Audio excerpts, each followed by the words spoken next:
So let's learn something about prepositions in this session.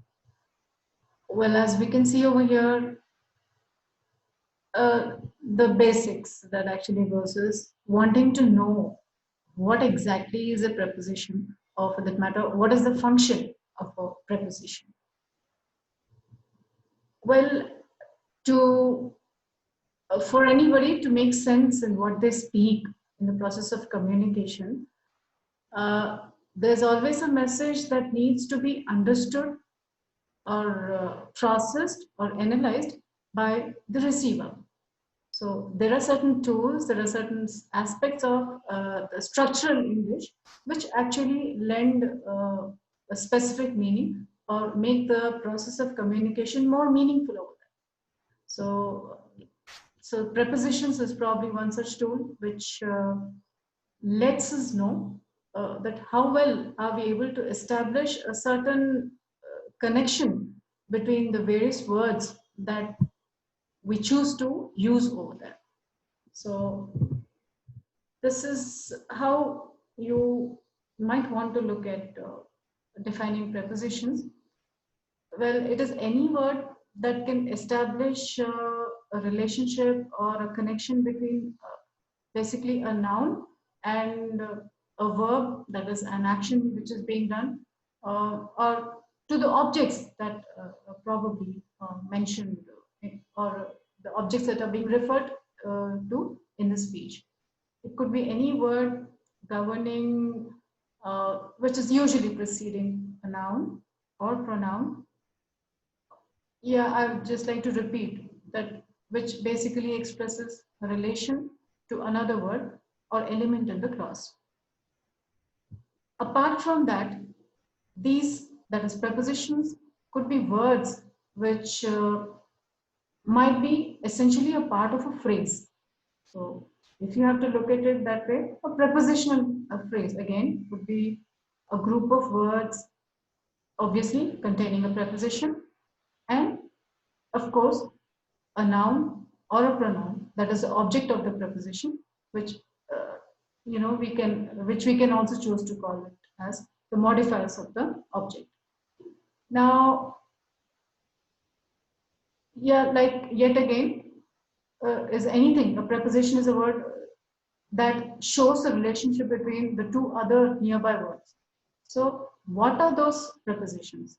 Apart from that, prepositions can also be looked at, as an important part of the English language, which I actually tried to, focus on when I began this introduction.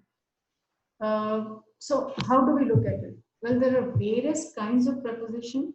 There could be prepositions of direction. There could be prepositions of agent, prepositions of time, place.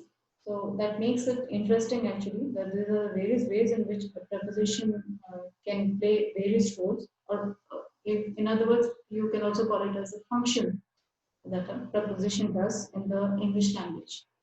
So then we also need to know that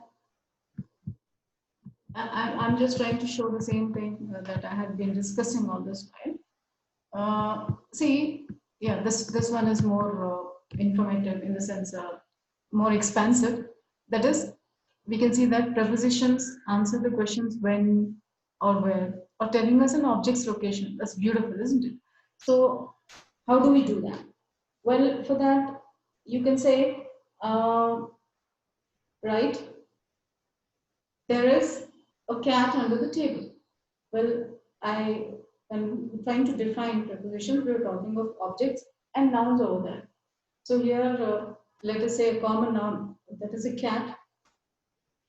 We are referring to the noun over here, that is a cat. And there is some information pertaining to the cat which is being given over there in this particular example that we're talking about. Now, what is that? Well, we would say it is the position. That is, where is the noun? I'm saying there is a cat under the table. Where is the cat? Basically, like if you look at what you can, what I'm sharing on the screen also with you, is basically an answer to the question called where or when. So here apparently, because you're talking of the cat, if you had to answer the question, where is the cat? It is under the table. So the word which is actually telling you where exactly the cat is under, obviously. So here the word under is invariably playing the role of a preposition.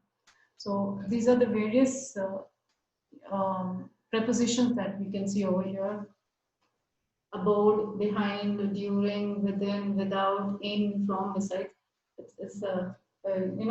We can play with prepositions to make ourselves to make ourselves sound so much more meaningful and better in English. So these are just very few of the ocean words that we can think of in prepositions like this. Basically, if you have to lend some meaning to what you talk, prepositions are that building blocks of sentence formation or conveying a meaningful message. Well, apart from that, we thought of how many types of prepositions could be there. I said with regard to that, it is time, place, and of course direction, and also agent. Okay, so when it comes to time, uh, how can you make use of this? Okay, I have been waiting for help, or you can say I have been waiting for the last 3 hours for this. So the time is anywhere being mentioned, and if I have to ask for how long, or it's not actually the duration, but what is the word which is indicating for 3 hours? So here it is that preposition called for, which is playing the role of a preposition of time. Preposition of place is something that we discussed precisely now when we spoke about this cat being under the table. Preposition of direction, this is also very interesting. Well, if you move towards the church gate, you will reach your bus stand. So the word towards is undoubtedly showing us the direction to be able to reach the bus stop. So those are certain prepositions which can be called as prepositions, as in use for direction. Prepositions of agent. This is if you put it very gracefully, she sliced the cake with a knife. Okay, here the object is actually there are two things if you look at it: the cake and of course the knife.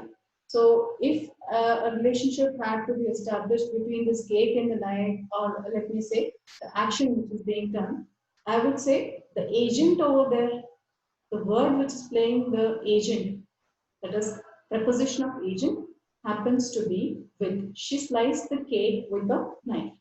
So that's how it goes.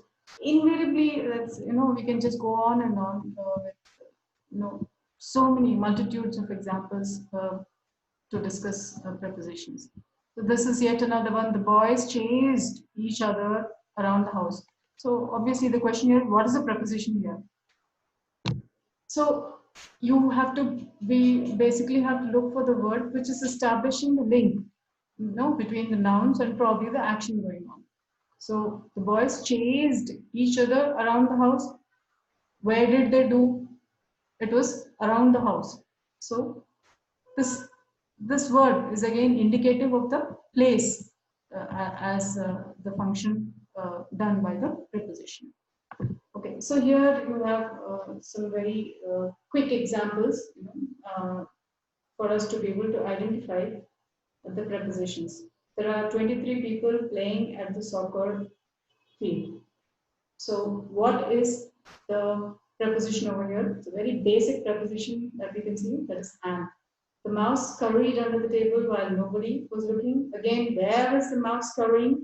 Onto the table. So under becomes the preposition. The party was going great until everyone left. Again, it is until. We swam in the pool and hiked through the woods. This is beautiful actually, if you have to picture this example also. So what is the word which is actually taking us to the most coveted destination? There is a woods. It is through. So through is doing, it's performing its function of being the preposition over there. We follow the trail by the stream. So what is the preposition over here? By the stream. Where did you follow the trail? By the stream. So the next thing is nothing but, having a check of your answers. The first example, at. The mouse scurried under the table while nobody was looking, while is yet another preposition. And yes, of course, until. It is a question of time. Till when did the party go on? Until everyone left. So until becomes a preposition. We swam. Where did they swim? In the pool and through the woods. We followed a trail by the stream. By is again the agent through which you are indicating that how did you follow the trail? By the stream. So this is how, this is the beauty of prepositions, and we can do as many examples as we can if we wish to go on.